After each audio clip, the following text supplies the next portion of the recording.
अस्सलाम वालेकुम दोस्तों, मैं हूं आसिम सोहेल और आप देख रहे हैं मेरा यूट्यूब चैनल और फेसबुक पेज। उम्मीद करता हूं कि आप सब खैरियत से होंगे। अल्लाह पाक आप सबको अपनी हिफ्ज़ व अमान में रखे।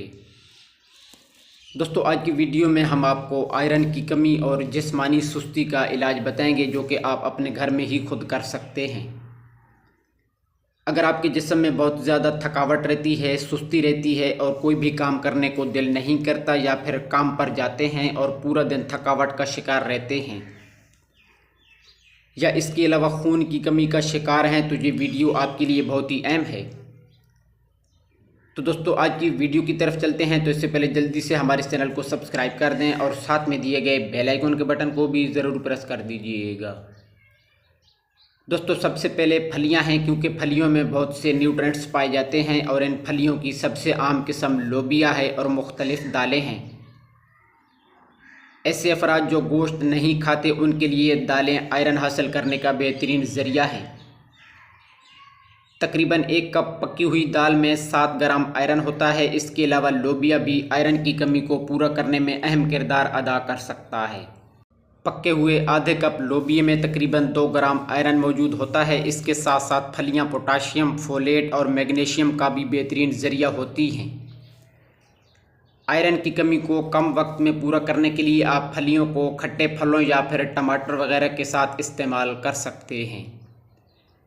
इससे आपकी थकावट और सुस्ती भी जल्द ख़त्म हो सकती है।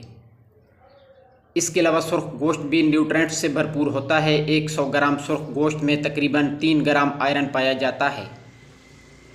इसके अलावा इस गोश्त में जिंक, सेलेनियम, प्रोटीन और विटामिन बी भी पाए जाते हैं। इसके साथ साथ कद्दू के बीज हैं। आयरन की कमी को पूरा करने के लिए कद्दू के बीज भी निहायत मुफीद साबित हो सकते हैं। इसका अंदाज़ा इस बात से लगाया जा सकता है कि 28 ग्राम कद्दू के बीजों में 2.5 ग्राम आयरन पाया जाता है। इसके साथ साथ कद्दू के बीज मैग्नीज, विटामिन के और जिंक का भी बेहतरीन ज़रिया हैं। तो कद्दू के बीज इस्तेमाल करके भी आप आयरन की कमी और थकावट वगैरह को ख़त्म कर सकते हैं। इसके बाद शेल फिश है। इसको खौल मछली या पितरा मछली भी कहा जाता है।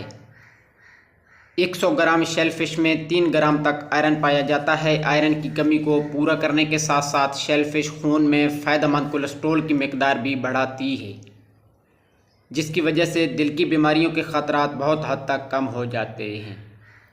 तो प्यारे दोस्तों, ये थे हमारे कुछ घरेलू इलाज, जो कि करके आप अपनी आयरन की कमी और सुस्ती थकावट को ख़त्म कर सकते हैं। तो ये थी हमारी आज की वीडियो। उम्मीद है कि आपको पसंद आई होगी। दुआ में याद रखिएगा। जज़ाकल्लाहु खैरा।